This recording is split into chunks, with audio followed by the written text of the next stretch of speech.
नमस्कार दोस्तों, हिंदी कहानी 2.0 चैनल में आपका स्वागत है। तो आज हम मुंशी प्रेमचंद जी द्वारा लिखित उपन्यास गबन के चौथे भाग को सुनते हैं। लेकिन उससे पहले आप सभी लोग से एक विनम्र अनुरोध है कि अगर चैनल पर नए हैं तो चैनल को सब्सक्राइब जरूर कीजिएगा। उपन्यास अच्छी लगे तो लाइक शेयर कमेंट जरूर कीजिएगा। तो चलिए शुरू करते हैं गबन उपन्यास का चौथा भाग। जालपा बोली, मुझे तो किसी की परवाह नहीं है जी। हमारे घर किस बात की कमी है? दाल रोटी वहाँ भी मिल जाएगी। 2-4 सखी सहेलियाँ हैं, खेत खलिहान है, बाग बगीचे हैं, जी बहलता रहेगा। रमानाथ बोले, और मेरी क्या दशा होगी जानती हो? घुल घुल कर मर जाऊंगा। जब से चोरी हुई मेरे दिल पर जैसी गुजरती है वह दिल ही जानता है।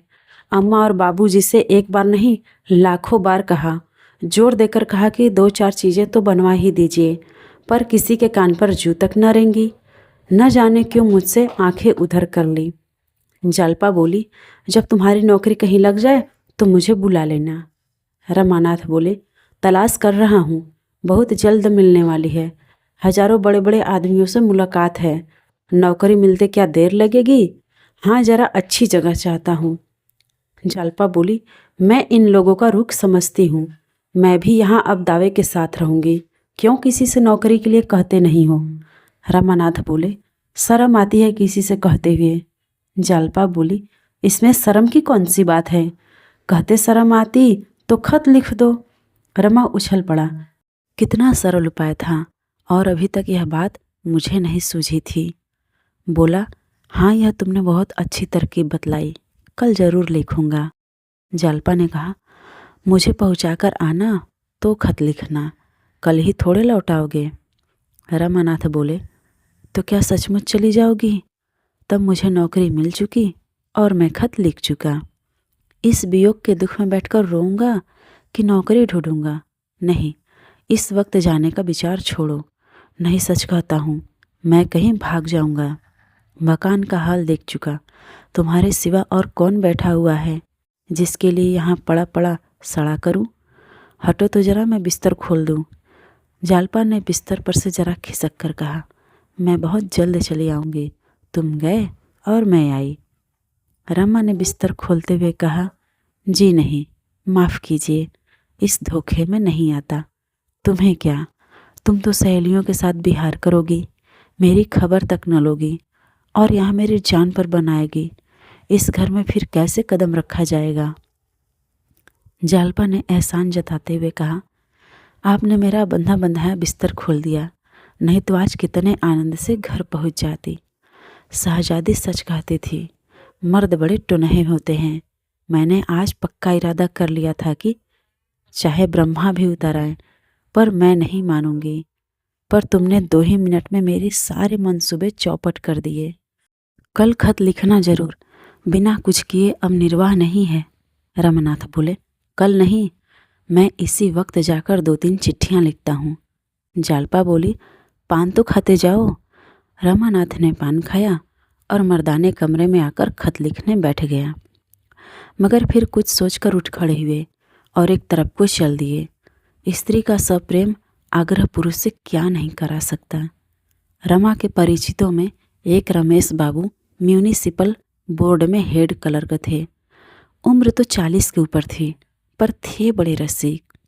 शतरंज खेलने बैठ जाते तो सबेरा कर देते। दफ्तर भी भूल जाते थे। न आगे नाथ न पीछे पगहा। जवानी में स्त्री मर गई थी, दूसरा विवाह नहीं किया। उस एकांत जीवन में सिवा विनोद के और क्या अवलंब था?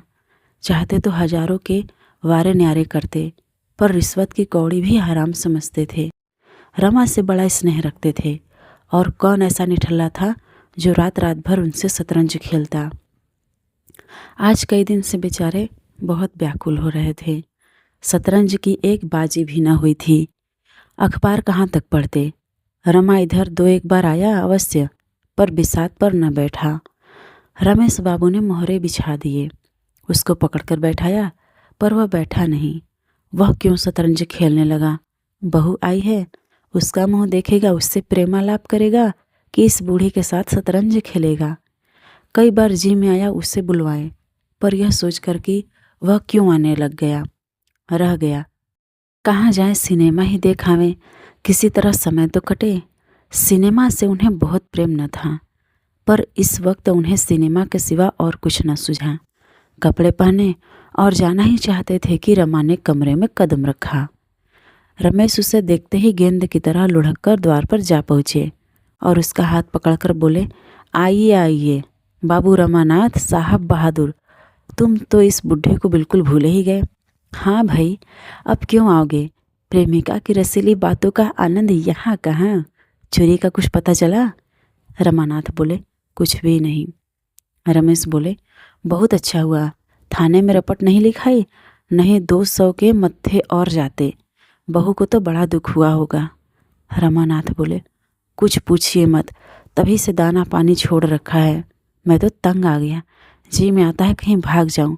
बाबूजी सुनते नहीं। रमेश बोले, बाबूजी के पास क्या काई का खजाना रखा हुआ है?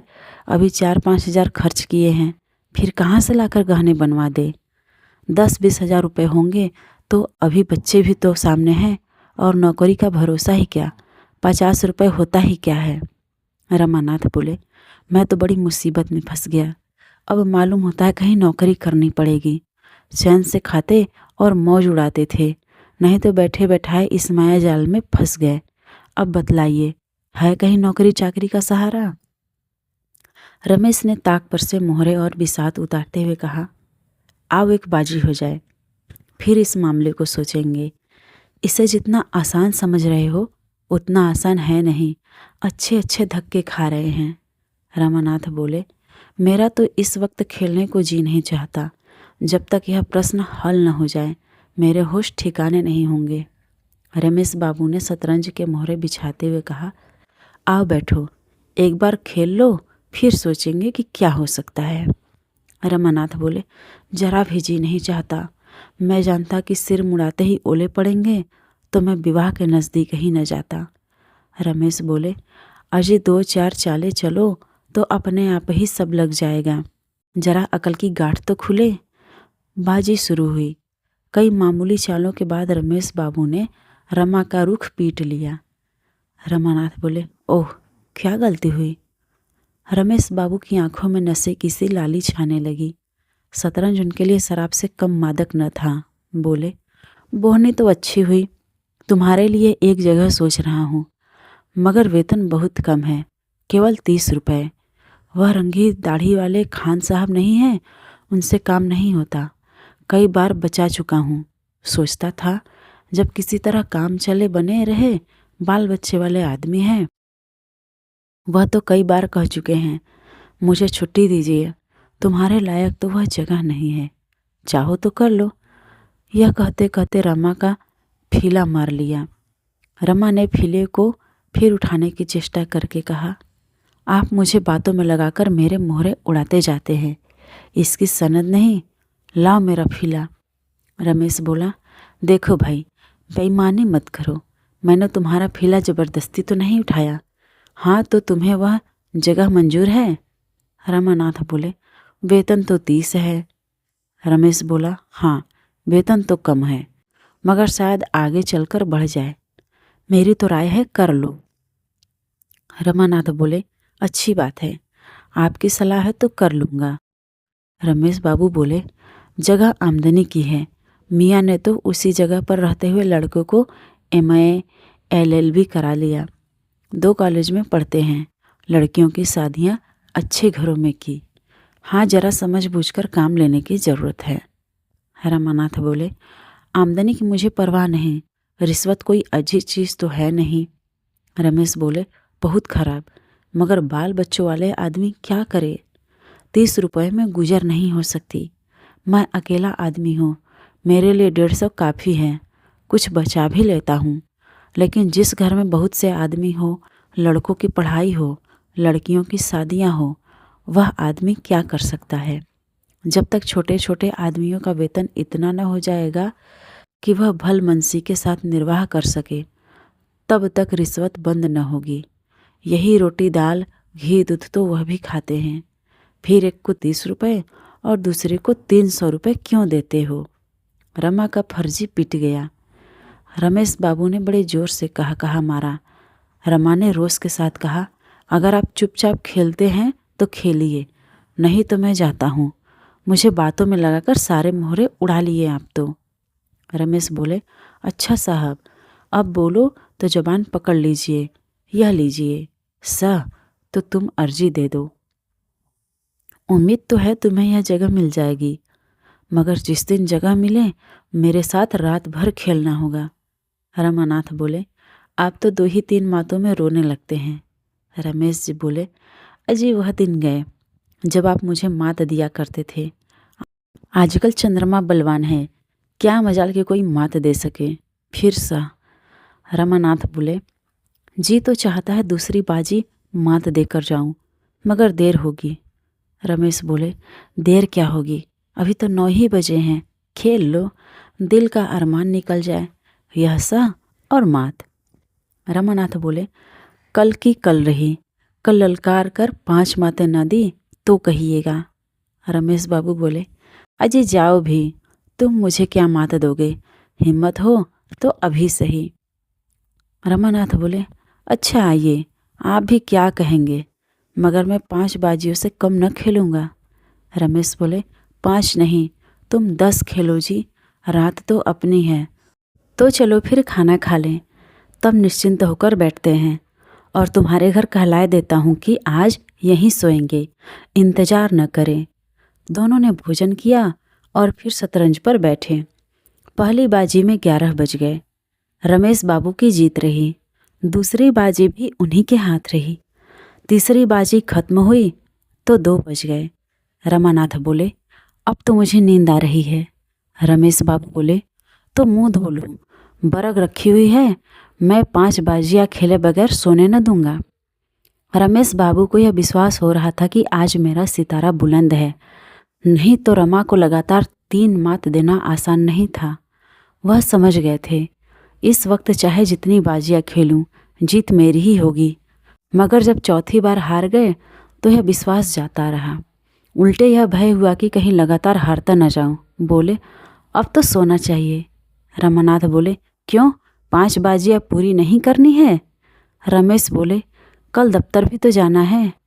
रमा ने अधिक आग्रह न किया। दोनों सोए। रमा यूं ही 8 बजे से पहले न उठता था, फिर आज तो 3 बजे सोया था। आज तो उसे 10 बजे तक सोने का अधिकार था। रमेश नियमानुसार 5 बजे उठ बैठे, स्नान किया, संध्या की, घूमने गए और 8 बजे लौटे, मगर रमा तब तक सोता ही रहा। आखिर जब 9:30 बज गए तो उन्होंने उसे जगाया। रमा ने बिगड़ कर कहा, नाहक जगा दिया, कैसी मज़े की नींद आ रही थी। रमेश बोले, अजी वह अर्जी देना है कि नहीं तुमको? रमानाथ बोले, आप दे दीजिएगा। रमेश बोले, और जो कहीं साहब ने बुलाया तो मैं ही चला जाऊंगा? रमानाथ बोले, जो चाहे कीजिएगा, मैं तो सोता हूँ। रमा फिर लेट गया और रमेश ने भोजन किया, कपड़े पहने और दफ्तर चलने को तैयार हुए। उसी वक्त रमानाथ हड़बड़ा कर उठा और आंखें मलता हुआ बोला, मैं भी चलूँगा। रमेश बोले, अरे मुँह हाथ तो धोले भले आदमी। रमानाथ बोला, आप तो चले जा रहे हैं? रमेश बोले, नहीं, अभी 15-20 मिनट तक रुक सकता हूँ, तैयार हो जाओ। रमानाथ बोले, मैं तैयार हूँ, वहाँ से लौटकर घर भोजन करूँगा। रमेश बोले, कहता तो हूँ, अभी आधे घंटे तक रुका हुआ हूँ। रमा ने 1 मिनट में मुँह धोया, 5 मिनट में भोजन किया और चटपट रमेश के साथ दफ्तर चला। रास्ते में रमेश ने मुस्कुराकर कहा, घर क्या बहाना करोगे, कुछ सोच रखा है? रमानाथ बोले, कह दूंगा, रमेश बाबू ने आने नहीं दिया। रमेश बोले, अब तुम मुझे गालियाँ दिलाओगे क्या, और फिर यहाँ कभी आने न पाओगे? रमानाथ बोले, ऐसा स्त्री भक्त नहीं हूँ। हाँ यह तो बताइए, मुझे अर्जी लेकर साहब के पास न जाना पड़ेगा? रमेश बोले, और क्या, तुम समझते हो घर बैठे जगह मिल जाएगी? महीनों दौड़ना पड़ेगा, महीनों, बीसियों सिफारिशें डालनी पड़ेंगी, सुबह शाम हाजिरी देना पड़ेगा। क्या नौकरी मिलना इतना आसान है? रमानाथ बोले, तो मैं ऐसी नौकरी से बाज आया। मुझे तो अर्जी लेकर जाते ही शर्म आती है। खुशामदी कौन करेगा? पहले मुझे क्लर्कों पर बड़ी हंसी आती थी, मगर वही बला मेरे सिर पड़ी। साहब डांट वाट तो न बताएंगे? रमेश बोले, बुरी तरह डांटता है, लोग तो उसके सामने जाते हुए कांपते हैं। रमानाथ बोले, तो फिर मैं घर जाता हूँ, यह सब मुझसे बर्दाश्त न होगा। रमेश बोले, पहले सब ऐसे ही घबराते हैं, मगर सहते सहते आदत पड़ जाती है। तुम्हारा दिल धड़क रहा होगा कि न जाने कैसी बीतेगी। जब मैं नौकर हुआ तो तुम्हारी ही उम्र की मेरी उम्र थी और शादी हुए 3 महीने हुए थे। जिस दिन मेरी पेशी होने वाली थी, ऐसा घबराया हुआ था मानो फांसी पर चढ़ने जा रहा हूँ। मगर तुम्हें डरने का कोई कारण नहीं है, मैं हूँ ना, मैं सब ठीक कर दूँगा। रमानाथ बोले, आपको तो 20-22 साल नौकरी करते हो गए होंगे। रमेश बोले, पूरे 25 हो गए साहब, 20 बरस तो स्त्री का देहांत हुए हो गए, 10 रुपये पर नौकर हुआ था। रमानाथ बोले, आपने दूसरी शादी क्यों नहीं की? तब तो आपकी उम्र 25 से ज़्यादा नहीं रही होगी। रमेश ने हंसकर कहा, बर्फी खाने के बाद गुड़ खाने को किसका जी चाहता है? महल का सुख भोगने के बाद झोपड़ा किसे अच्छा लगता है? प्रेम आत्मा को तृप्त कर देता है। तुम तो मुझे जानते हो, अब तो बूढ़ा हो गया हूँ, लेकिन मैं तुमसे सच कहता हूँ, इस विधुर जीवन में मैंने किसी स्त्री की ओर आंख तक नहीं उठाई। कितनी ही सुंदरियाँ देखी, कई बार लोगों ने विवाह के लिए घेरा भी, लेकिन कभी इच्छा ही न हुई। उस प्रेम की मधुर स्मृतियों में मेरे लिए प्रेम का सजीव आनंद भरा हुआ है। यूँ बातें करते हुए दोनों आदमी दफ्तर पहुँच गए। रमा दफ्तर से घर पहुँचा तो 4 बज रहे थे। वह दफ्तर ही में था कि आसमान पर बादल घिर आए। पानी आना ही चाहता था, पर रमा को घर पहुँचने की इतनी बेचैनी हो रही थी कि उससे रुका न गया। हाथे से बाहर भी नहीं निकलने पाया था कि जोरों की वर्षा होने लगी। आषाढ़ का पहला पानी था। एक ही क्षण में वह लथपथ हो गया, फिर भी वह कहीं रुका नहीं। नौकरी मिल जाने का शुभ समाचार सुनाने का आनंद इस धोंगड़े की क्या परवाह कर सकता था। वेतन तो केवल 30 ही रुपये थे, पर जगह आमदनी की थी। उसने मन ही मन हिसाब लगा लिया था कि कितना मासिक बचत हो जाने से वह जालपा के लिए चंद्रहार बनवा सकेगा, कौन सा आभूषण कितने का होगा, इसका भी उसने अनुमान कर लिया था। घर पहुंचकर उसने कपड़े भी नहीं उतारे, लथपथ जालपा के कमरे में पहुंच गया। जालपा उसे देखते ही बोली, यह भीख कहाँ गए, रात कहाँ गायब थे? रमानाथ बोले, इसी नौकरी की फिक्र में पड़ा हुआ हूँ, इस वक्त दफ्तर से चला आता हूँ। म्यूनिसिपैलिटी के दफ्तर में मुझे एक जगह मिल गई। जालपा ने उछलकर पूछा, सच? कितने की है? रमा को ठीक ठीक बतलाने में संकोच हुआ। 30 की नौकरी बताना अपमान की बात थी। स्त्री की नज़रों में तुच्छ बनना कौन चाहता है भला? बोला, अभी तो 40 मिलेंगे, पर जल्द तरक्की होगी, जगह आमदनी की है। जालपा ने उसके लिए किसी बड़े पद की कल्पना कर रखी थी। बोली, 40 में क्या होगा जी, भला 60 सवार तो होते। रमानाथ बोले, मिल तो सकती थी 100 रुपये की भी, पर यहाँ रौब है और आराम है, 50-60 रुपये ऊपर से मिल जाएंगे। जालपा बोली, तो तुम घूस लोगे, गरीबों का गला काटोगे? रमा ने हंसकर कहा, नहीं प्रिय, वह जगह ऐसी नहीं कि गरीबों का गला काटना पड़े। बड़े बड़े महाजनों से रकमें मिलेंगी और वह खुशी से गले लगाएंगे। मैं जिसे चाहूँ दिन भर दफ्तर में खड़ा रखूँ। महाजनों का एक एक मिनट एक एक असरफी के बराबर है। जल्द से जल्द अपना काम कराने के लिए वे खुशामद भी करेंगे और पैसे भी देंगे। जालपा संतुष्ट हो गई और बोली, हाँ तब तो ठीक है, गरीबों का काम यूँ ही कर देना। रमानाथ बोले, वह तो करूँगा ही। जालपा बोली, अभी अम्मा जी से तो नहीं कहा, जाकर कह आओ। मुझे तो सबसे बड़ी खुशी यही है कि अब मालूम होगा कि यहाँ मेरा कोई अधिकार है। रमानाथ बोला, हाँ जाता हूँ, मगर उनसे तो मैं 20 ही बतलाऊँगा।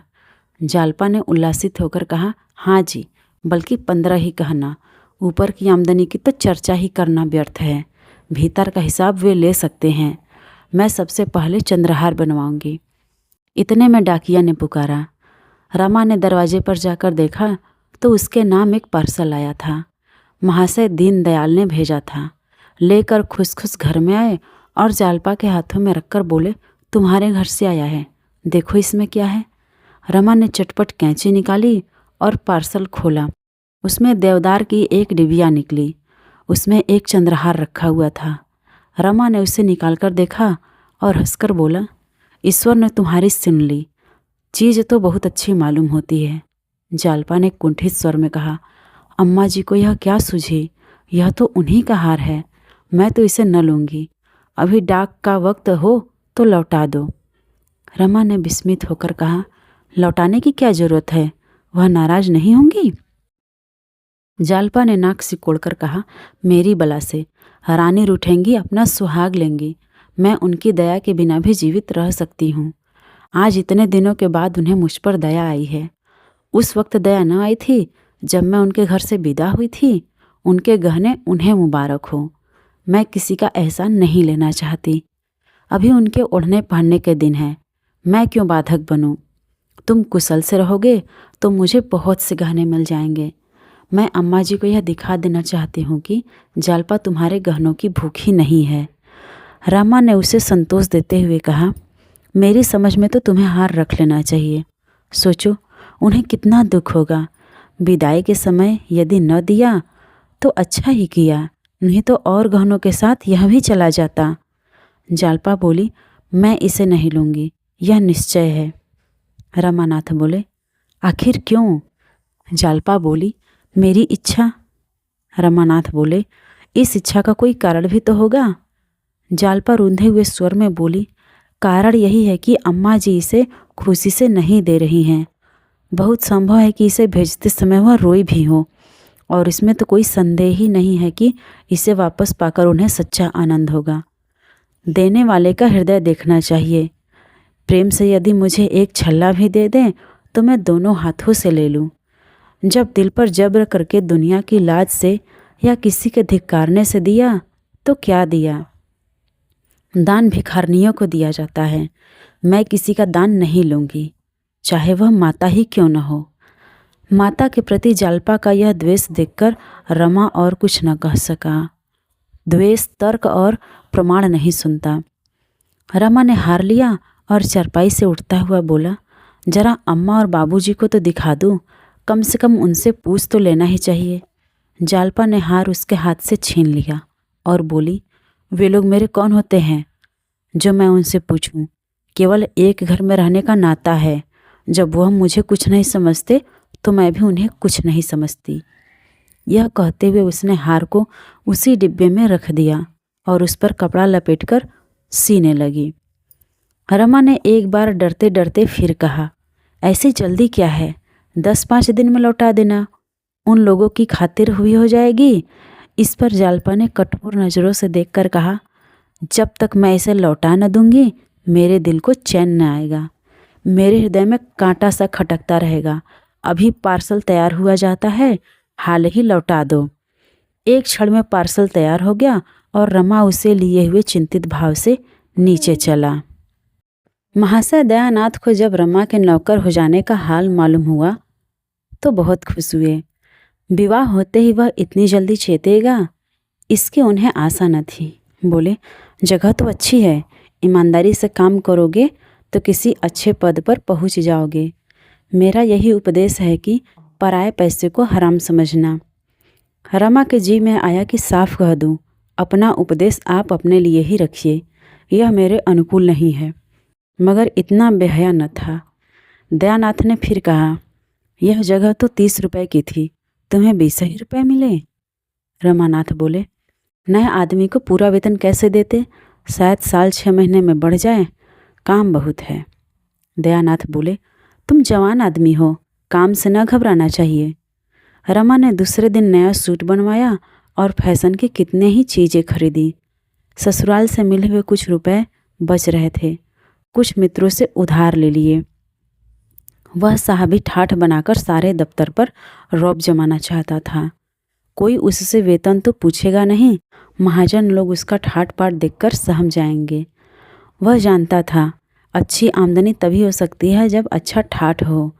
सड़क के चौकीदार को 1 पैसा काफ़ी समझा जाता है, लेकिन उसकी जगह सार्जट हो तो किसी की हिम्मत नहीं पड़ेगी कि उसे 1 पैसा दिखाए। फटे हाल भिखारी के लिए चुटकी बहुत समझी जाती है, लेकिन गेरुए रेशम धारण करने वाले बाबा जी को लजाते लजाते भी 1 रुपया देना ही पड़ता है। भेष और भीख में सनातन से मित्रता है। तीसरे दिन रमा कोट पैंट पहनकर और हैट लगाकर निकला तो उसकी शान ही कुछ और हो गई। चपरासियों ने झुककर सलाम किए। रमेश बाबू से मिलकर जब वह अपने काम का चार्ज लेने आया तो देखा एक बरामदे में फटी हुई मैली दरी पर एक मियाँ साहब संदूक पर रजिस्टर फैलाए बैठे हैं और व्यापारी लोग उन्हें चारों तरफ से घेरे खड़े हैं। सामने गाड़ियों, ठेलों और इक्को का बाजार लगा हुआ है। सभी अपने काम की जल्दी मचा रहे हैं। कहीं लोगों में गाली गलौज हो रही है, कहीं चपरासियों में हंसी दिल लगी। सारा काम बड़े ही अव्यवस्थित रूप से हो रहा है। उस फटी हुई दरी पर बैठना रमा को अपमानजनक जान पड़ा। वह सीधे रमेश बाबू से जाकर बोला, क्या मुझे भी इसी मैली दरी पर बिठाना चाहते हैं? एक अच्छी सी मेज और कई कुर्सियां भिजवाइए और चपरासियों को हुक्म दीजिए कि एक आदमी से ज़्यादा मेरे सामने न आने पाए। रमेश बाबू ने मुस्कुराकर मेज और कुर्सियां भिजवा दी। रमा शान से कुर्सी पर बैठा। बूढ़े मुंशी जी उसकी उच्छृंखलता पर दिल में हंस रहे थे। समझ गए, अभी नया जोश है, नई सनक है। चार्ज दे दिया। चार्ज में था ही क्या, केवल आज की आमदनी का हिसाब देना था। तो दोस्तों, आज की ये मुंशी प्रेमचंद जी द्वारा लिखित उपन्यास गबन का चौथा भाग आपको कैसा लगा कमेंट करके ज़रूर बताइएगा। और अगर चैनल पर नए हैं तो चैनल को सब्सक्राइब ज़रूर कीजिएगा और अपने दोस्तों को भी शेयर कीजिएगा।